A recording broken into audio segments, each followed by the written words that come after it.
नमस्ते प्यारे विद्यार्थियों।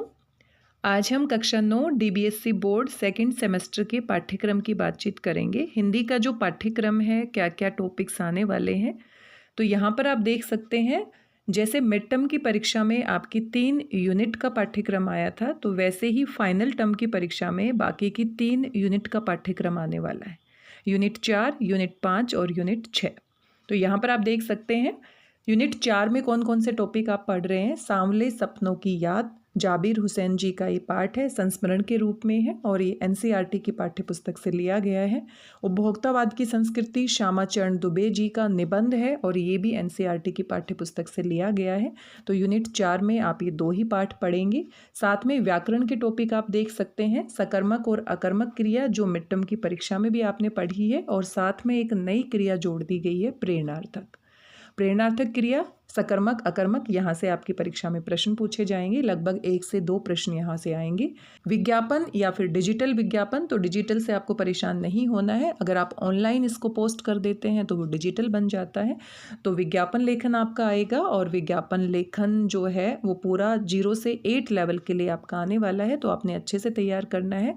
कोई भी एक उत्पाद आपको दे दिया जाएगा, बता दिया जाएगा कि इसके बारे में आपने विज्ञापन तैयार करना है।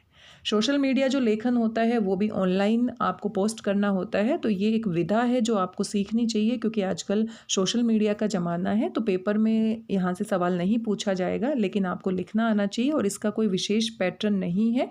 ये जो है, जैसे आप पैराग्राफ्स लिखते हैं, सोशल मीडिया लेखन का कोई विशेष पैटर्न नहीं है। ये जैसे आप पैराग्राफ्स लिखते हैं, कोई भी जानकारी पैराग्राफ्स की फॉर्म में लिखते हैं और उसको आप ऑनलाइन पोस्ट कर देते हैं किसी सोशल मीडिया प्लेटफॉर्म पे, तो वो सोशल मीडिया लेख बन जाता है। तो इसके लिए आपको परेशान नहीं होना है। ये टॉपिक आपके यूनिट 4 के हैं। यूनिट 5 का सिलेबस आप यहाँ से देख सकते हैं। कल्लू कुमार की ऊना कोटी के विक्रम सिंह का ये आपका यात्रा वृत्तांत है, और साखियाँ और सबद हैं कबीरदास जी के। समास का परिचय और उसके भेद, तो समास के 6 भेद आपको अच्छे से करने हैं। यहाँ से 2 से 3 सवाल पूछे जाएंगे। मुहावरे और लोकोक्तियाँ एक ऐसा टॉपिक है जो थोड़ी सी तैयारी के साथ आप बड़े आराम से कर सकते हैं। और निबंध जो है, निबंध आपका मिड टर्म की परीक्षा में भी आया था। तो मिड टर्म की परीक्षा में जैसे कोई भी टॉपिक आसपास की रियल लाइफ से दिया गया था, तो यहाँ पर भी आपके 2 टॉपिक मिलेंगे निबंध लेखन में, एक आपको करना है। यात्रा वृत्तांत लेखन, यात्रा वृत्तांत लेखन आपका मिड टर्म की परीक्षा में भी आपने देखा था, जैसे आपने लहासा की ओर पाठ पढ़ा था, और यहाँ पर भी कल्लू कुमार की ऊना कोटी के विक्रम सिंह का यात्रा वृत्तांत ही है। तो अपने जीवन से जुड़ी किसी यात्रा के बारे में आपसे वृत्तांत लिखवाया जाएगा। तो ये भी आसान टॉपिक है। और यूनिट 6 में आप देख सकते हैं, यहाँ पर 2 छोटी छोटी कविताएं हैं, एक ही कवि की है, अरुण कमल। अरुण कमल की 2 कविताएं हैं, नए इलाके में और खुशबू रचते हैं हाथ।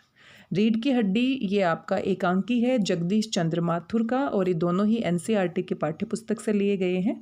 साथ में व्याकरण में आप देख सकते हैं वाक्य परिचय और रचना के आधार पर वाक्य के भेद, क्योंकि मिड टर्म की परीक्षा में वाक्य किसे कहते हैं आपको अच्छे से पता है। अर्थ के आधार पर वाक्य के 8 भेद से प्रश्न पूछे गए थे।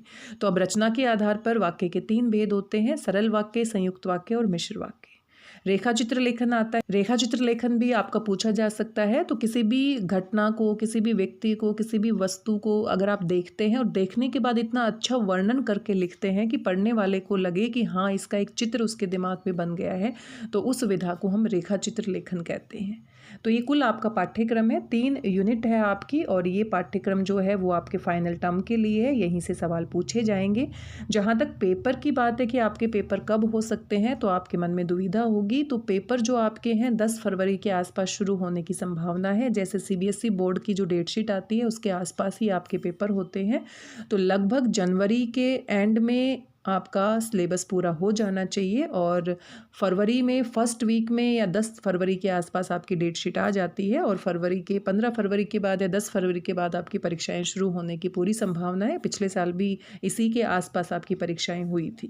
तो ज़्यादा समय आपके पास नहीं है। आप अच्छे से अपने पाठ्यक्रम को रिवाइज कर लीजिए, दोहरा लीजिए, अच्छे से तैयारी कर लीजिए, और पेपर का जो पैटर्न है वो भी बिल्कुल वैसा ही पैटर्न आने वाला है जैसा मिड टर्म में आया था। एक अपठित गद्यांश आएगा, एक अपठित काव्यांश आएगा, वहाँ से 5-5 प्रश्न पूछे जाएंगे। आपकी पाठ्य पुस्तक से कुल 6 प्रश्न पूछे जाएंगे, और 6 ही आपके पाठ हैं, तो लगभग एक प्रश्न आपका हर एक पाठ से पूछ लिया जाएगा। व्याकरण के जितने भी टॉपिक है वहाँ से 15 प्रश्न पूछे जाएंगे। कुछ MCQ बेस्ड होंगे और कुछ रिटर्न उत्तर वाले होंगे।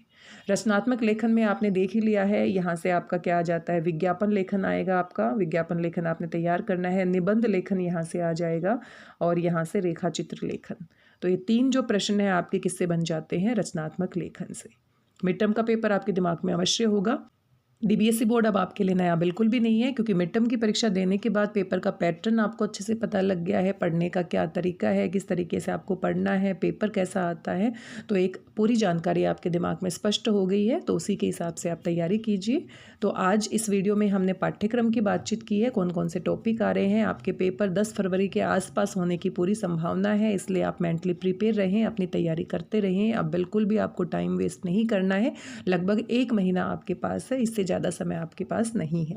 आज की इस वीडियो में बस इतना ही। अगले वीडियो में हम यूनिट 4, यूनिट 5 और यूनिट 6 के सिलेबस के बारे में जल्दी से रिवीजन करने का प्रयास करेंगे। एक छोटा सा वीडियो हम लेकर आएंगे और पिछले साल के जो सैम्पल पेपर हैं उनके ऊपर भी हम बातचीत करेंगे। तो आज के लिए बस इतना ही। मिलते हैं अगले वीडियो में कुछ और महत्वपूर्ण जानकारी के साथ। तब तक स्वस्थ रहिए, व्यस्त रहिए, मस्त रहिए और खुश होकर अभ्यास करते रहिए। धन्यवाद, बहुत बहुत धन्यवाद।